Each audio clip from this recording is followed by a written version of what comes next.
ஆடைக்குள் வைத்த அழகினை எடுத்தேன், ஆசைக்குள் வைத்து உனக்கென கொடுத்தேன்.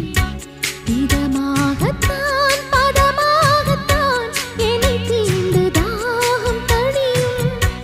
ஓடைக்குள் வந்த மலரினை பறித்தே, ஓசைகள் இன்றி மணி முத்தம் பதித்தே, பழச்சாரையும் இளநீரையும் பரிமாற வேண்டும் தினமும். அந்திப்பகல் வந்ததொரு இன்ப மயக்கம், அஞ்சு விரல் பட்ட இடம் மெல்லச் சிலிர்க்கும்.